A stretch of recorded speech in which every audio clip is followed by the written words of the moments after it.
sé si quizás tú has tenido que enfrentar alguna vez un diagnóstico médico desalentador.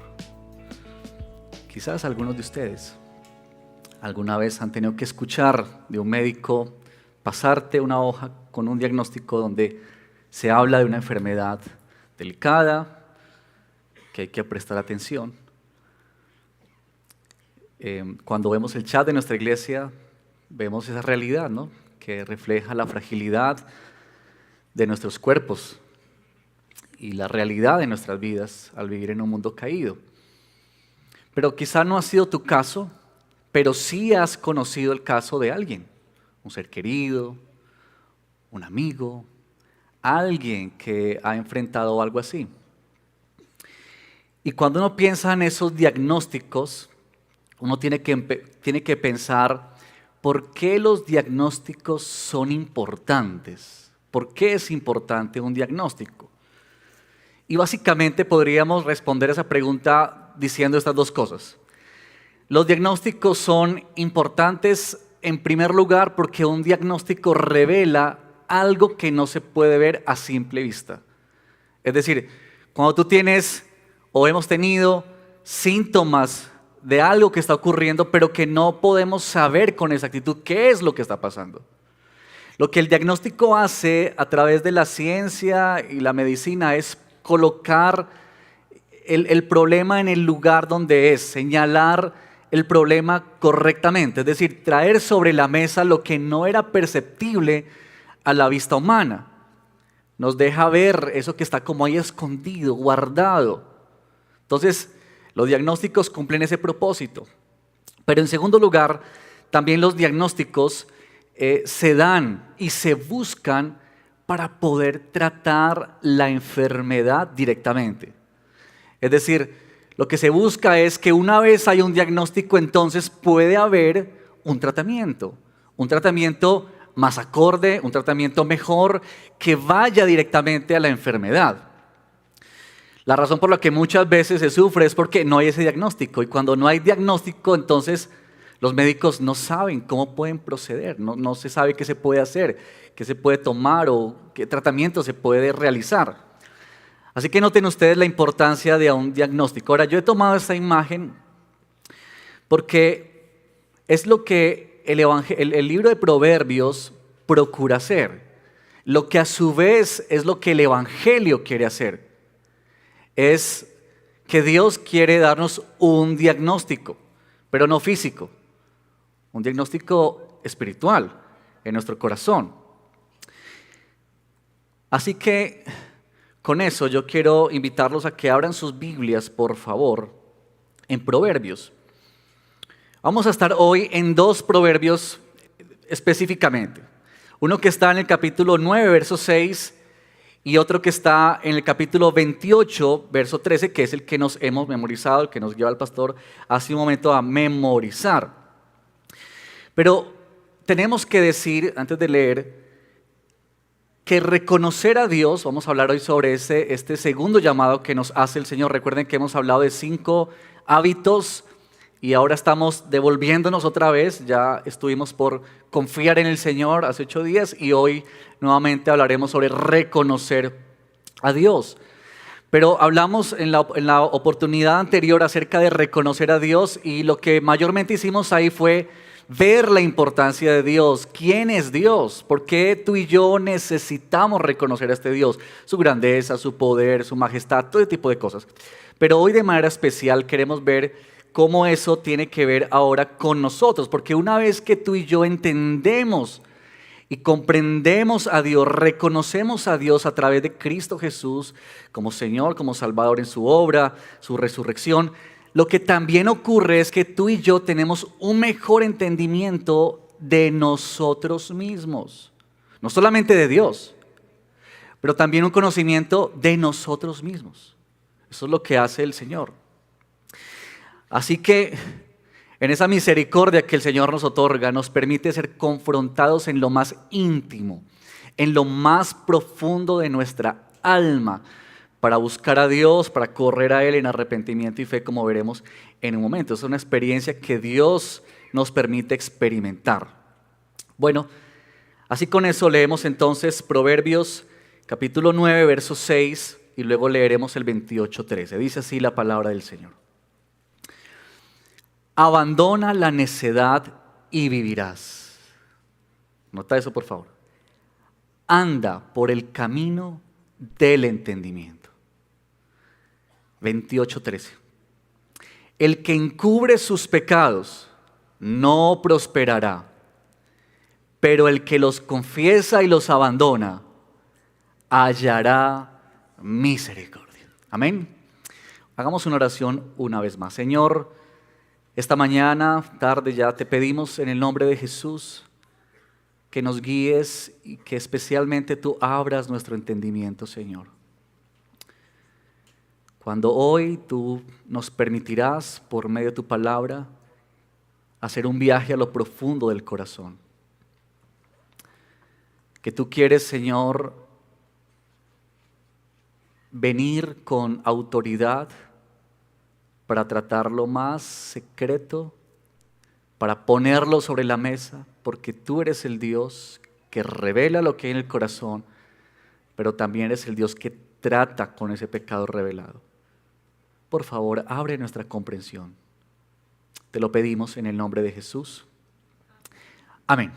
Bueno, lo que haremos hoy entonces es, básicamente, queremos seguir entendiendo mejor este hábito de reconocer al Señor en todos nuestros caminos. Y hoy queremos entender un poco más de cómo ese reconocer a Dios tiene que ver con reconocerlo en lo profundo del corazón. Y para eso, 3 implicaciones que surgen desde estos 2 versos. Lo que haremos es, con estos 2 proverbios, queremos explorarlos, profundizar en ellos y ver qué más significa. Ya no la vista de Dios y lo que debemos reconocer de Dios, sino ahora pensando y entendiéndonos mejor nosotros. Lo primero que nos dice estos proverbios que hemos leído es que tú y yo necesitamos reconocer, o que reconocer a Dios implica reconocer nuestro pecado. Mira por favor el verso 28, la primera partecita. El que encubre sus pecados no prosperará. Este primer punto nos pone en la perspectiva correcta del libro. Este es el mensaje esperanzador que se nos da de poder volver a Dios. Hay una posibilidad y esta es volver a Dios. Es evidente que quienes han leído el libro de Proverbios y nosotros actualmente hemos luchado con mantenernos bajo la dirección de las instrucciones que aquí se da del padre a los hijos.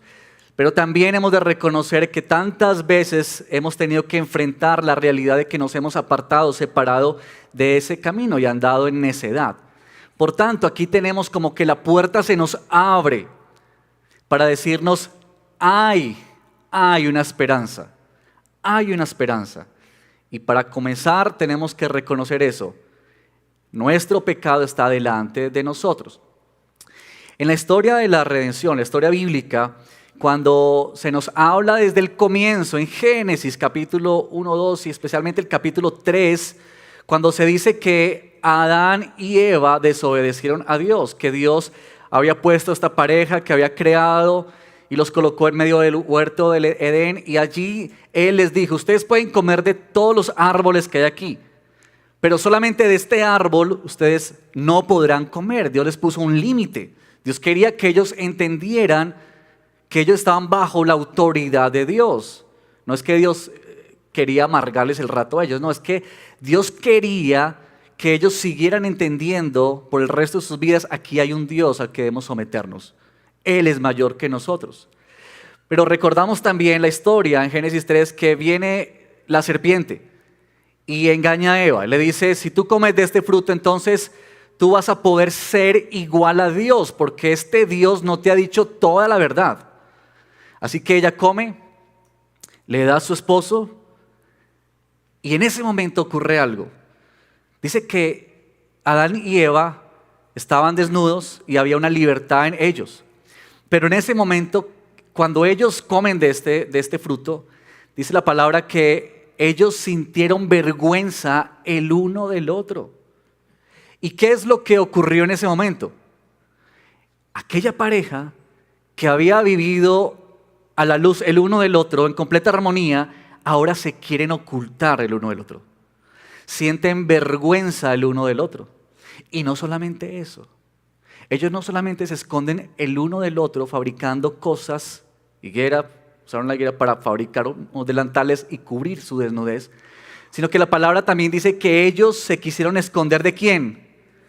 De Dios. Ellos habían caminado con Dios en esa libertad, en esa confianza, y ahora ellos quieren huir de la presencia, ellos quieren esconderse de Dios, no querían ver el rostro de Dios por la vergüenza y la culpa que embargaba sus corazones. Y es que eso hace el pecado, la vergüenza que nos ocasiona hace que queramos correr unos de otros, pero también queremos correr delante de la presencia de Dios. No queremos estar delante de Él porque nuestra conciencia nos avergüenza el pecado que hay en nosotros. Sin embargo, ante ese cuadro, es por eso que la primera acción que hace el Espíritu Santo en nuestra vida es que Él abre nuestros ojos para poder ver el estado y la condición en que nos encontramos. En Mateo capítulo 5, verso 3 dice, bienaventurados los pobres en espíritu, bienaventurados, dichosos, alegres, los que se saben a sí mismos pobres en espíritu. Y esa expresión tiene que ver con aquellos que por la gracia de Dios han podido ver la condición caída y el pecado que hay en ellos. El camino, hermanos, para ir a Cristo inicia con la confrontación en lo profundo de nuestro corazón de la maldad y del pecado. Ahora déjenme ilustrar de la siguiente manera. En una ocasión, cuando Jesús estaba en medio de nosotros, Jesús hacía milagros sanando personas. Él no sanó a todo el mundo, sanó a unos. Pero en una ocasión Jesús estaba en una casa y por supuesto la gente llegaba a la casa para estar con Jesús, para escuchar su enseñanza, pero también para que Jesús sanara y hiciera milagros. Y había un hombre que estaba paralítico, estaba tendido en su lecho y él por supuesto no podía ir a ese lugar, así que habían 4 amigos, ¿se acuerdan de esa historia? 4 amigos. Y los 4 amigos sintieron compasión por su amigo, que estaba tendido ahí. Así que ellos lo tomaron y se fueron corriendo con su amigo en la camilla para llegar a la casa donde estaba Jesús. Oh, sorpresa cuando llegaron. Se encontraron con el escenario de que la casa estaba repleta, llena de gente, como decimos, no le cabía ni un alfiler a esa casa. Así que estaban ahí. ¿Alguna vez has llegado a un lugar tan lleno que no puedes entrar? Ayer estaba en un centro comercial y se abría el ascensor, lleno. Esperábamos el otro, se abría el ascensor, lleno. Nos tocó subir por la escalera. No había cómo entrar. Y eso fue lo que le ocurrió a esos 4 amigos. Ahí llegaron, no podían entrar, pero ellos fueron muy creativos. Qué amigos tan especiales, ¿no? Ellos idearon, vamos a subirnos por el techo de la casa. Así que, no sé cómo hicieron, pero ellos llevaron a su amigo que estaba tendido en el lecho y lo pusieron encima de la cama de la casa y comenzaron a escarbar el techo para poder entrarlo por ahí. Imagínense ustedes cuando la gente y Jesús comenzaron a ver caer tierra del techo y se comienza a abrir un hueco. Y de pronto empieza a bajar una persona por ahí tendida en un lecho. Y lo ponen a los pies de Jesús. Ahí está. Los amigos arriba creo que estaban diciendo, lo logramos, lo conseguimos, ahí está. Ahora, ellos no tenían que decirle nada a Jesús. Ellos suponían, Jesús ya sabe para qué hemos venido, ¿cierto? Así que ellos ponen a su amigo ahí y están expectantes. Y yo creo que no solamente los 4 amigos, yo creo que toda la gente que estaba en la casa estaba esperando. Yo creo que sería muy fascinante ver un milagro de eso, ¿no se imaginan? Ver que alguien se levanta a caminar, eso es muy fascinante. Así que yo creo que toda la gente que estaba en la casa estaba con la mirada fija en Jesús. Y los amigos estaban esperando las palabras de Jesús, ya lo vamos a conseguir. Y quizá hay un silencio. Y todos están observando, esperando qué dice Jesús. Así que por fin la boca de Jesús comienza a moverse y a abrirse. Y ya están ahí. Cuando Jesús dice, hijo, tus pecados te son perdonados. Yo no sé qué pensaban los amigos, ¿no? Yo fuera amigo de diría, no, pero... O sea, todo lo que hice, Señor, tus pecados te son perdonados. ¿Sabes que cuando Jesús vio a ese hombre ahí, siendo él el Hijo de Dios, Jesús sabía cuál era el problema de ese hombre? Él sabía que por supuesto había una enfermedad física, pero Jesús sabía que esa enfermedad física lo único que podría hacer es amargar un poco el tiempo acá, pero el destino de todos, la muerte. Pero Jesús sabía que la mayor dificultad de ese hombre es que no estaría un día en la presencia de Dios. Y que en ese momento ese hombre era enemigo de Dios. Y por esa razón merecía el castigo de Dios. Así que la compasión de Jesús va mucho más allá de sanarlo físicamente. Es que Jesús le dice, tus pecados te son perdonados. Jesús sabe, conoce la condición de nuestro corazón. Lo que más nos surge a nosotros tiene que ver con lo que hay aquí adentro. Por eso Él está descubriendo. Hay una historia que escuché hace poco de un amigo, y amigo que no vive en este país, pero él nos contaba esta historia. Ustedes han visto esos programas, quizá en televisión, que llaman acumuladores. Bueno, esas historias son reales, de verdad. Una vez se cree que cosas son ficticias, pero para mí fue impactante porque escuché esa historia de un amigo. No de él, sino de otra persona, pero él nos contaba que él conoció a una mujer cerca donde él vivía, y esta mujer, que ya era entrada en edad, por muchos años almacenó en su casa cosas. Una casa grande, y por muchos años cuando ella veía una sillita botada por ahí en la esquina, ella decía, no, esa silla, para algo debe servir, se la llevaba. Por aquí hay algunos acumuladores, ¿cierto? Están con ganas de identificarse. Ay, Dios mío, ¿ahora qué van a ver? Encontraba un colchón tirado, sucio. No, pero ese colchón, si se limpia, debe ser el pago. Se lo lleva. Años haciendo eso. Nuestro amigo nos cuenta que cuando él entró por primera vez a esa casa, el panorama era terrible. No era una mujer pobre. No era una mujer pobre. Pero esa casa estaba llena, dice él, literalmente de basura. Que cuando él entró tuvo que abrirse espacio para poder caminar siquiera por un pedacito. Para llegar al lugar donde esta mujer dormía en un sucio colchón. En medio de toda esa basura. Y ahí empezó un proceso con esa mujer que luego él cuenta. Cuando se ocuparon esa casa tuvieron que sacar camiones de basura.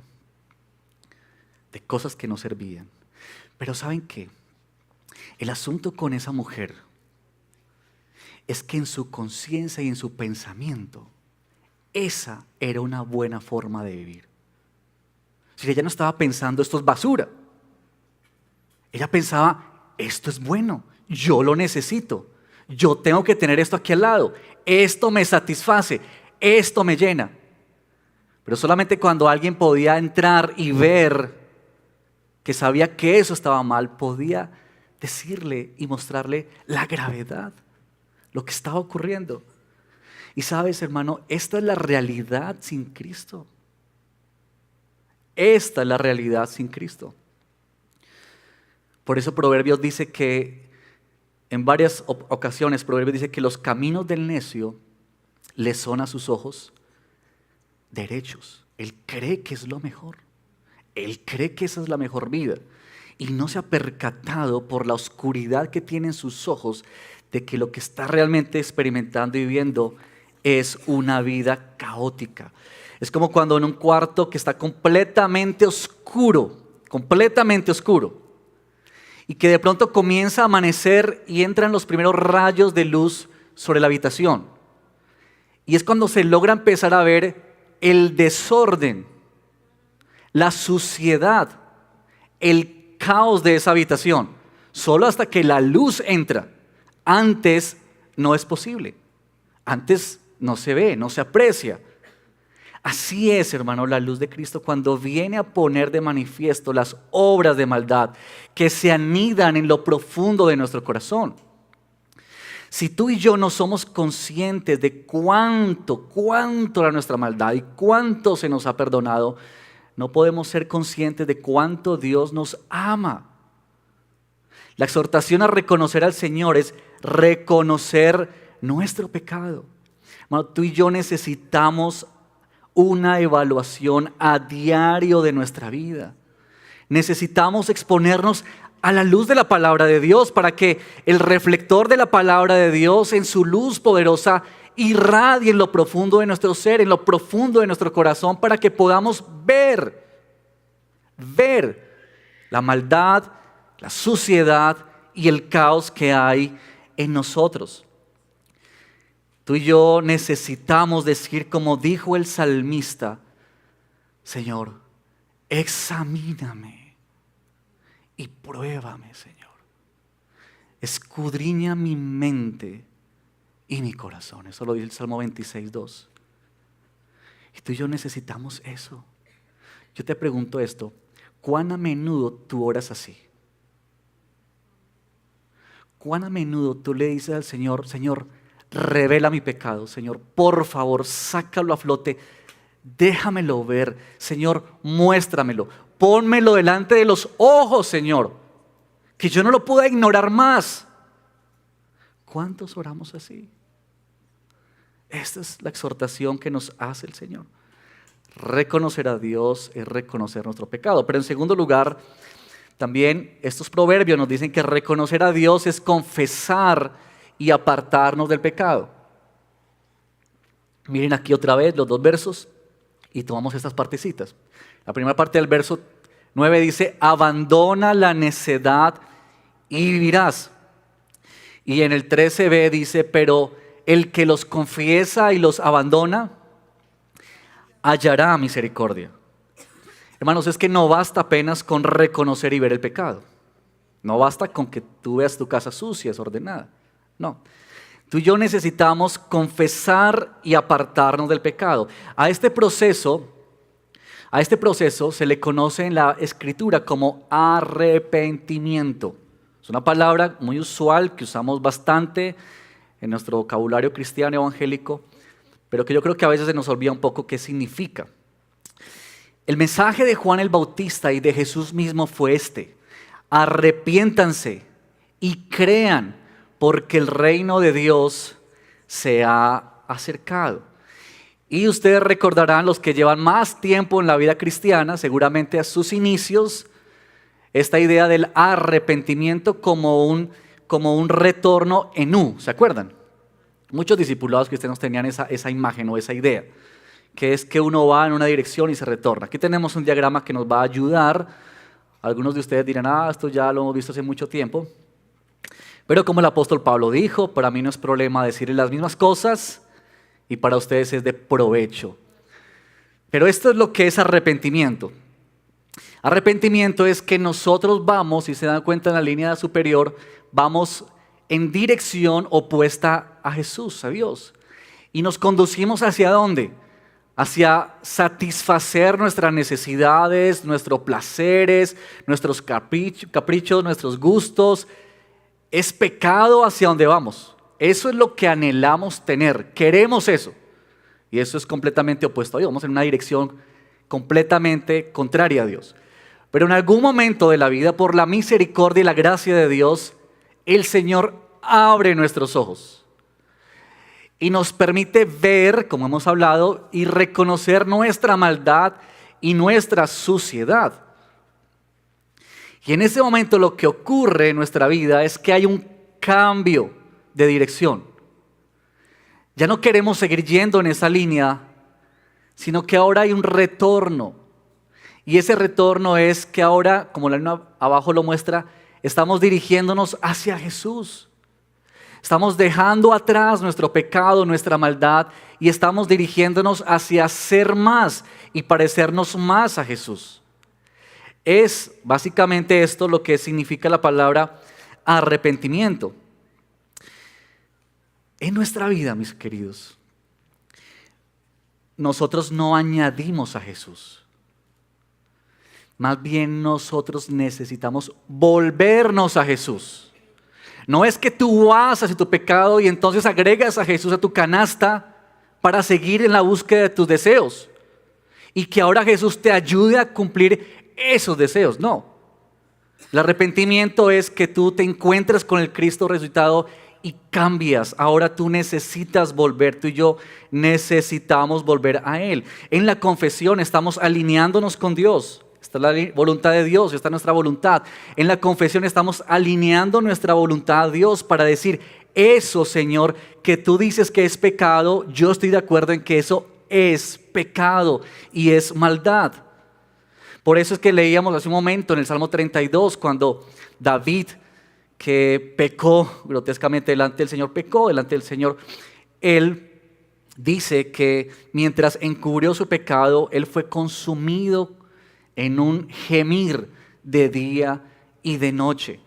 Y el Salmo 51, que es el salmo paralelo, que son dos compañeros, porque David escribe esos dos salmos para mostrar su arrepentimiento, dice por ahí en el verso 5, contra ti solo he pecado.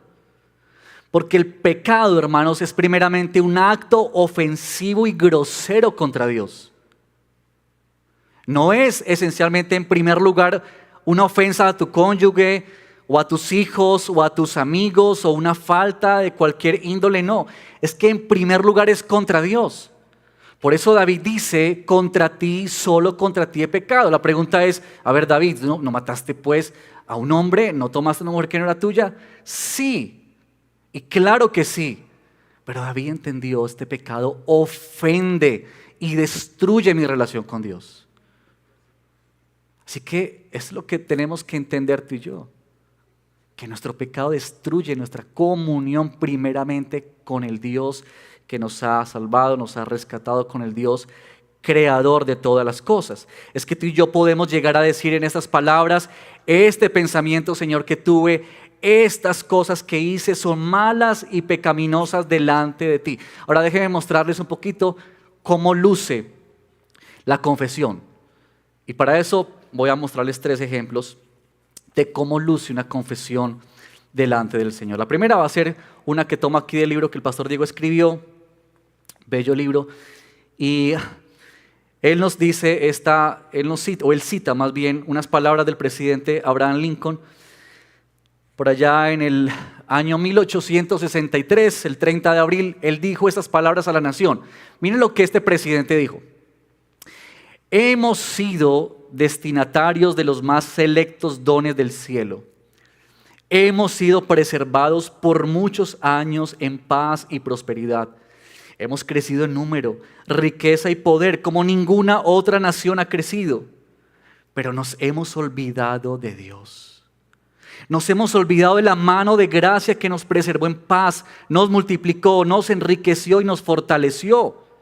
Y nos hemos imaginado en vano, en el engaño de nuestros corazones, que todas estas bendiciones fueron producidas por alguna sabiduría superior y virtud de nuestra parte.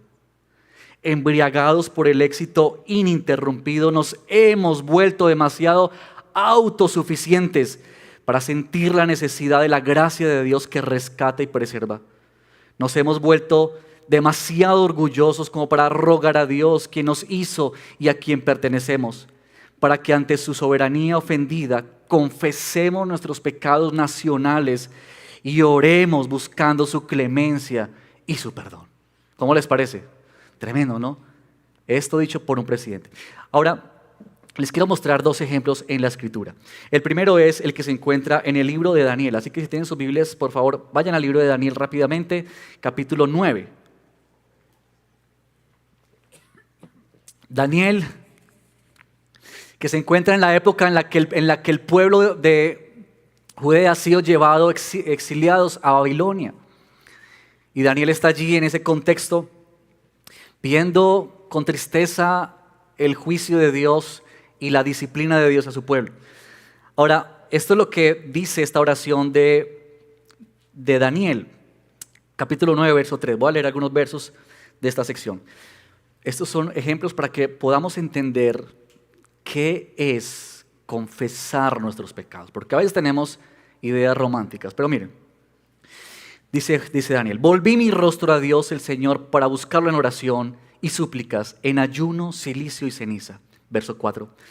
Oré al Señor mi Dios e hice confesión y dije: ay Señor, el Dios grande y temible que guarda el pacto y la misericordia para los que lo aman y guardan sus mandamientos, hemos pecado, hemos cometido iniquidad, hemos hecho lo malo, nos hemos rebelado y nos hemos apartado de tus mandamientos y de tus ordenanzas. No hemos escuchado a tus siervos los profetas que hablaron en tu nombre a nuestros reyes, a nuestros príncipes, a nuestros padres y a todo el pueblo de la tierra. Tuya es la justicia, oh Señor, y nuestra la vergüenza en el rostro, como sucede hoy a los hombres de Judá, a los habitantes de Jerusalén y a todo Israel, a los que están cerca y a los que están lejos, en todos los países a donde los has echado a causa de las infidelidades que cometieron contra ti. Verso 17. Y ahora, Dios nuestro, escucha la oración de tu siervo y sus súplicas y haz resplandecer tu rostro sobre tu santuario desolado por amor de ti mismo, oh Señor. Inclina tu oído, Dios mío, y escucha. Abre tus ojos y mira nuestras desolaciones y la ciudad sobre la cual se invoca tu nombre.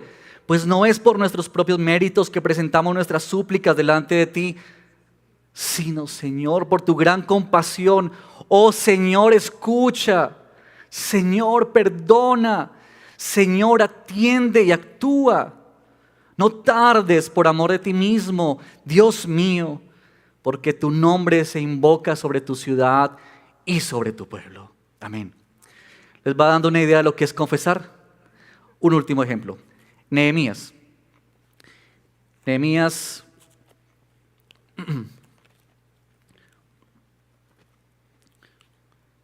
capítulo 9 también, verso 1 y 3. Aquí ya no es una persona la que está hablando, aquí es el pueblo que está hablando.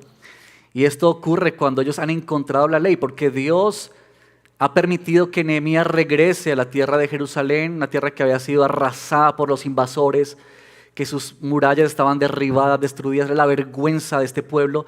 Y Dios le concede la gracia a Nehemías de volver a construir. Y allá cuando se encuentran con la ley del Señor, miren lo que ocurre. Leemos así: el día 24 de ese mes se congregaron los israelitas en ayuno, vestidos de cilicio y con polvo sobre sí. Y los descendientes de Israel se separaron de todos los extranjeros y se pusieron en pie. Escuche esto, por favor. Confesando sus pecados y las iniquidades de sus padres. Puestos de pie cada uno en su lugar, una cuarta parte del día estuvieron leyendo en el libro de la ley del Señor su Dios, y otra cuarta parte estuvieron ¿qué? Confesando y adorando al Señor su Dios.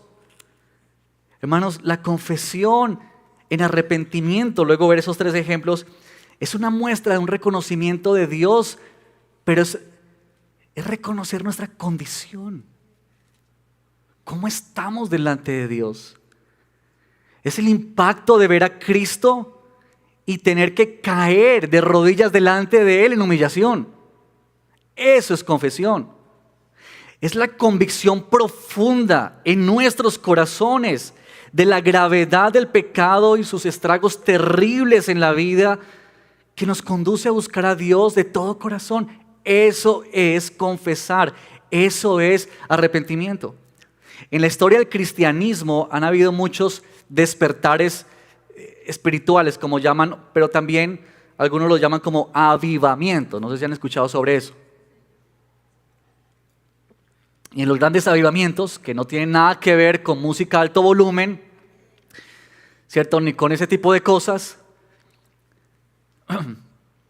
lo que ha mostrado es que esos grandes avivamientos, despertares espirituales, se habla de que hay unos componentes que son presentes ahí. Yo no sé si ustedes recuerdan hace poco en Estados Unidos que hubo algo de eso, que en una iglesia estaban en un servicio y no podían terminarlo. Y simplemente la gente quería seguir orando y orando y orando y pasaron ahí 3 horas y 4 y 5 y 10 y un día y 2 días. Yo no recuerdo en qué terminó eso, la verdad. Pero lo que muestra eso y lo que dicen quienes estudian este tipo de cosas es que hay algún factor en esos despertares y es este.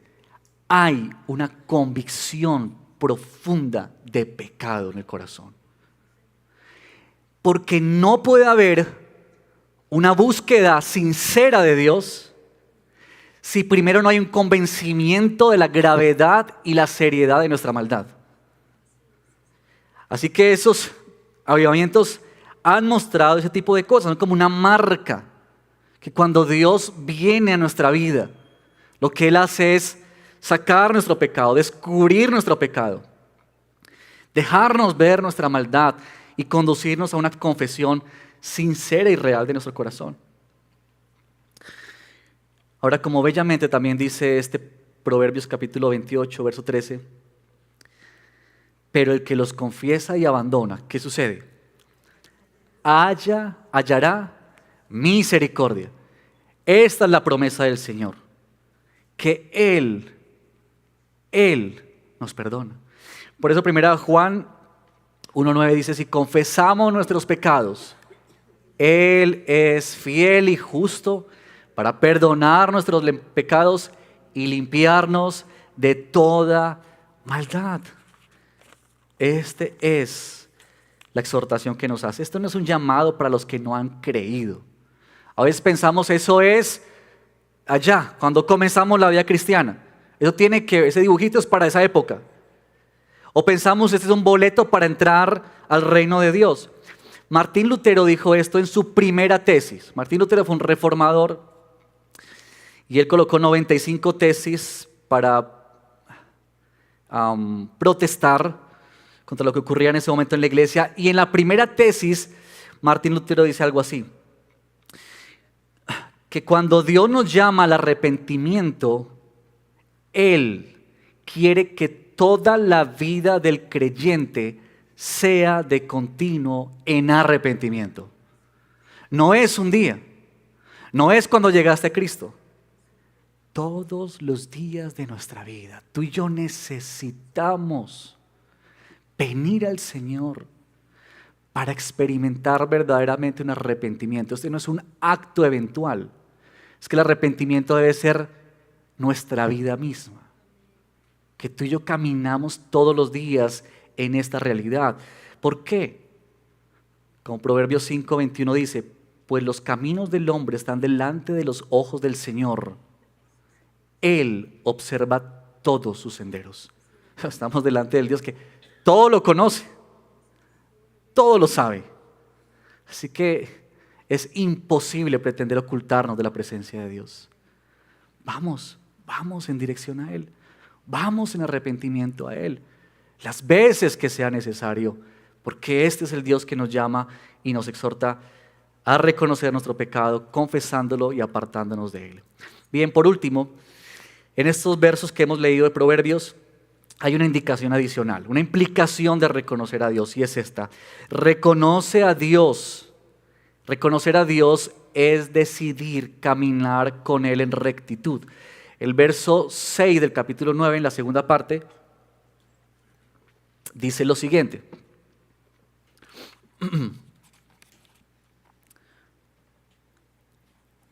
Anda por el camino del entendimiento. Anda por el camino del entendimiento. Tal convicción de pecado, hermanos, produce el efecto de una vida transformada. Es que no se trata solamente de palabras, queridos, o de una experiencia emotiva. Se trata de nuestro corazón. Imagínense ustedes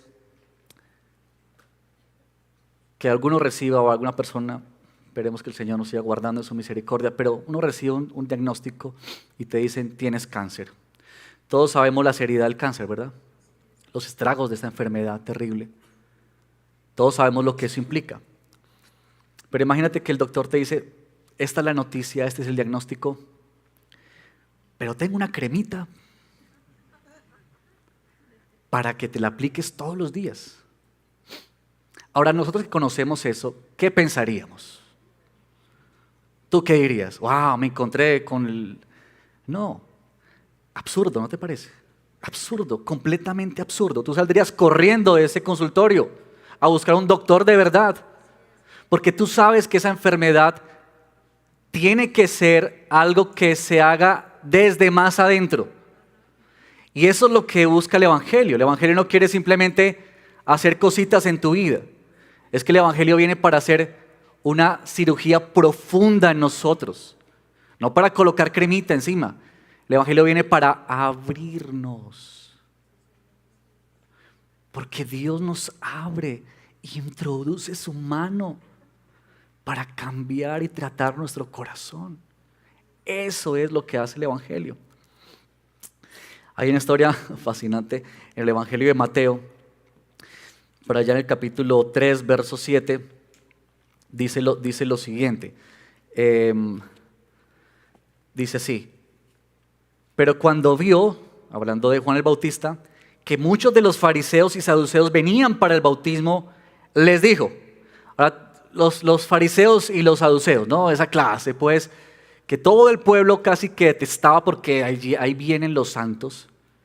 Esos son los que andan por las nubes, los que no pecan. Ahí vienen, uy, qué pereza. Imagínense que Juan el Bautista está predicando: arrepiéntanse porque el reino de Dios ha llegado. Y dice el Evangelio que venían multitudes a ser bautizadas por Juan. Y un día venían entre las multitudes los fariseos y los saduceos. Si yo hubiera estado ahí presente, yo diría: gloria a Dios, por fin, Señor. Estos que se creen tanto van a reconocer. Y uno esperaría que Juan los hubiera recibido con buenas palabras. Bienvenidos, este es el reino de Dios. Pero miren lo que Juan les dice: manada de víboras. Y esta es la recriminación, el reclamo que les hace Juan. ¿Quién les enseñó a huir de la ira que está al venir? Por tanto, den frutos dignos de arrepentimiento. Es que ellos les encantaba ir a la iglesia, cantar durísimo para que todos lo vieran, orar en las plazas para que la gente dijera: tremendos oradores y cómo. Sus ropas eran blancas y ahí estaban. Ellos estaban mostrando una imagen. Pero Juan, guiado por el Señor, descubre lo que hay en el profundo de sus corazones. Ellos simplemente quieren anexar otra cosa a sus tantas listas de cosas buenas que hacen. Querían hacer otra cosa más para que no hubiese duda de que ellos eran los mejores, los santos. Y Juan les dice: ustedes han enseñado y han aprendido a vivir de tal manera que han desarrollado una forma de vida que aparenta ser algo, pero en realidad ustedes por dentro, como dice otro texto, son sepulcros blanqueados. Y esa es la falsedad de la religión, que te hace creer que porque venimos a la iglesia y cantamos unos cánticos y hacemos ciertas cosas, ya estamos bien, todo está bien. Y no es eso. Por tanto, den frutos dignos de arrepentimiento. Estas cositas para tener en cuenta sobre qué significa esto. Primero, entender que Dios nos llama a una vida nueva. No es apenas que estamos siendo mejorados. No es que simplemente Dios quiere cambiar algunas cosas de tu vida, o que tu vida luzca mejor, o que seas un mejor padre, un mejor esposo, un mejor amigo, un mejor trabajador. No, eso viene como resultado de ser salvo, pero no es lo que Dios quiere. Principalmente con nosotros, lo que Dios quiere es pasarnos de muerte a vida. Él quiere darnos una nueva vida. Por eso Pablo dice que nosotros hemos sido crucificados con Cristo, para que ahora podamos ser resucitados también juntamente con Él. Esta es la idea. Nosotros no venimos a cambiar prácticas. Antes íbamos a la ciclovía los domingos, ahora vamos a la iglesia. Antes no orábamos por los alimentos, ahora oramos por los alimentos. No es cambiar prácticas.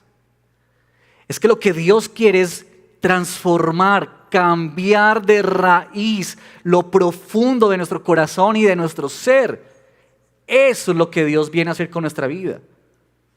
Eso es lo que el Señor quiere hacer contigo y conmigo. No es superficialidad, es cirugía en el profundo de nuestros corazones. Pero también debemos entender que esto solo es posible por medio de la obra del Espíritu Santo. Esta semana en Los Rebaños estamos hablando sobre este capítulo de Romanos 8, tan hermoso, en el que muestra Pablo que lo que sucede en la vida del cristiano es que cuando el Espíritu Santo viene a morar en él comienza a experimentar una nueva vida, una clase de vida diferente. Pero esto es lo que hace ¿quién? El Espíritu Santo en nuestras vidas. Es que no se trata de que salgas ahora de este lugar a decir, bueno, a partir de mañana voy a ser un buen cristiano y voy a hacer esto y tal. Se trata de que al salir de este lugar, tú y yo corremos al Señor en humillación para decir, Señor, ayúdame. Ayúdame, Señor. Es que no puedo en mis fuerzas. Es que no soy capaz. He lidiado con este pecado años, meses, días. Y yo no soy capaz. Yo te necesito a ti, Señor. Yo necesito que tú vengas a mí con poder y hagas de mí algo nuevo. Es una nueva mirada de este mundo, de mis deseos, de mis gustos, de mis placeres. Hagas algo nuevo a mi corazón. Esa es la actitud de estar de rodillas delante de aquel que hace una obra extraordinaria en nuestros corazones. Y por último, también debemos entender que tú y yo, si estamos en Cristo, hemos sido capacitados para tomar acciones. Sí, es la obra del Espíritu Santo, por supuesto, hemos afirmado eso con mayúsculas, pero también es cierto a la vez que tú y yo no podemos quedarnos esperando a que ocurra alguna sensación especial dentro de nosotros para tomar alguna decisión. Como esperando que a ver si se me aparece un ángel esta noche y me dice algo. O si siento cosquillas en el estómago, maripositas adentro que me animan. Hay momentos en que Dios nos concede eso, amén. Y que Dios nos concede el deseo, gloria al Señor. Pero otras veces en las que debemos tomar decisiones radicales. ¿Sabes por qué? Porque tú y yo ya hemos sido capacitados por Dios en el Espíritu Santo habitando dentro de nosotros. Ya tú y yo tenemos la presencia de Dios quien nos conduce. Así que necesitamos comprometernos con aquel que nos salvó y nos redimió. Tú y yo necesitamos responder al amor tan grande que se nos ha entregado y expresado en la cruz con una vida de rendición y una decisión firme de vivir para Él. Hermanos, tenemos luchas, por supuesto, pero es hora también de tomar acciones en nuestra vida. Es cierto que vivimos en un mundo perverso. Es cierto que estamos bombardeados permanentemente por el pecado. Es cierto que también dentro de nosotros, como dice Pablo, hay una ley de nuestro cuerpo natural que nos inclina, nos impulsa por el mal. Es cierto eso. Pero hermanos, somos llamados en el poder del Señor a tomar acciones contra eso. Pablo dijo en 1 Corintios que todo el que compite en los juegos, pensando en una carrera, en unas olimpiadas de maratón, él dice que todos ellos compiten, ¿cierto? Para recibir una corona corruptible. Pero nosotros, dice, corremos para recibir una corona incorruptible. Amén. Para concluir, quisiera decir lo siguiente. En el fondo, el mensaje del libro de Proverbios es mucho más que buenos principios para desarrollar una buena vida. O tips para alcanzar la felicidad, el éxito y la riqueza. Es que la búsqueda del Padre de Proverbios, que representa al Padre Celestial para ti y para mí hoy en este libro, es nuestro corazón. Lo que Dios quiere es nuestro corazón. Por eso Él va a hacer una intervención divina, profunda y exhaustiva en nuestras vidas. Por eso Cristo se entregó completamente. Por eso Él fue clavado en una cruz para que eso sea posible, para que se cumpliera las palabras que los profetas dijeron cuando por ahí mencionaron ellos: les quitaré, decía el Señor, el corazón de piedra y les daré un corazón de carne. Escribiré la ley ¿en dónde? En sus corazones, para que ahora podamos vivir para la gloria de Dios. Eso es lo que Cristo logró para ti y para mí. Y por último, estas aplicaciones que nos permite pensar cómo aterrizamos estas palabras. Lo primero,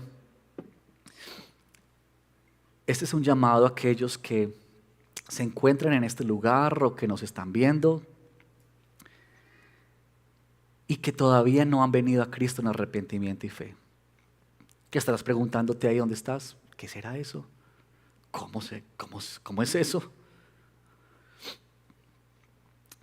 Yo quiero decirte a ti de forma particular lo siguiente: hay un diagnóstico sobre tu vida. Y este diagnóstico no lo ha emitido ningún médico, ni lo emito yo, ni ningún pastor. Este diagnóstico lo ha emitido el Dios, creador de todas las cosas y dueño de todas las cosas. Y el diagnóstico de Dios es este: si no estás en Cristo, Él dice, estás muerto. No es apenas que tienes una enfermedad espiritual, no. La palabra dice que el que no está en Cristo está muerto.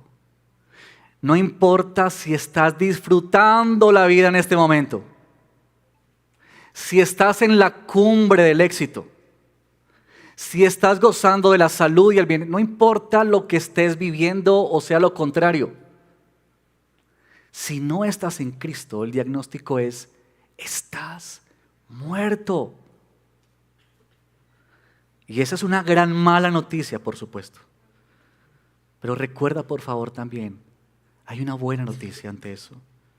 Y es que el que puede resucitarnos verdaderamente a una vida verdadera, quiere que tú vengas a Él en arrepentimiento y fe. Que tú puedas reconocer tu maldad y tu pecado. Y que puedas clamar al Señor para que Él te perdone. Y para que Él te permita experimentar una vida distinta.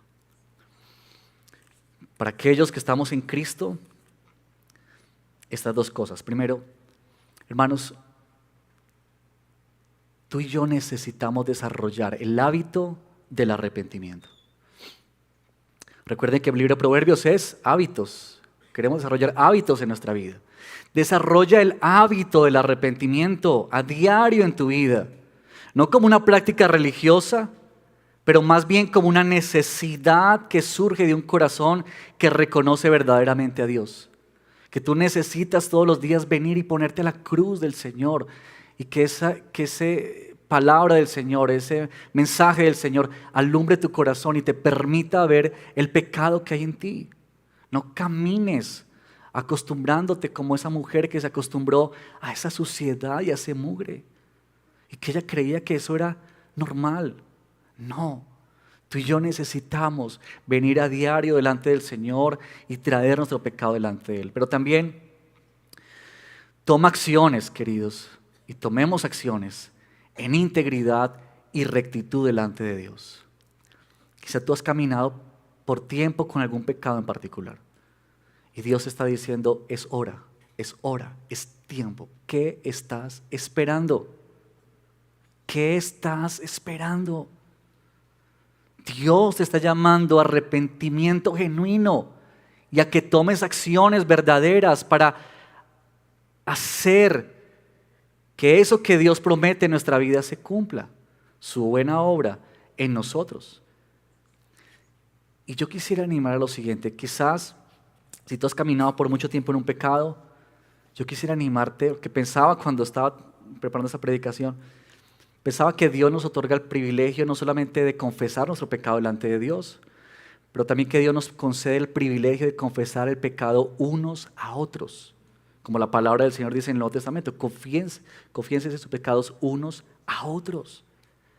Y quizá tú necesitas hablar con alguien y rendir cuentas. Esa es la iglesia. Para eso estamos aquí. No venimos simplemente para tener un encuentro con el Señor e irnos a la casa a arrancar una nueva semana.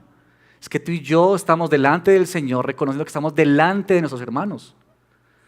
Y quizá para ti sea necesario buscar a un hermano maduro en la fe y confesar tu pecado para decir, por favor, acompáñame en esta lucha, ora por mí, ponte a mi lado, porque son los recursos que nos da el Señor. Amén.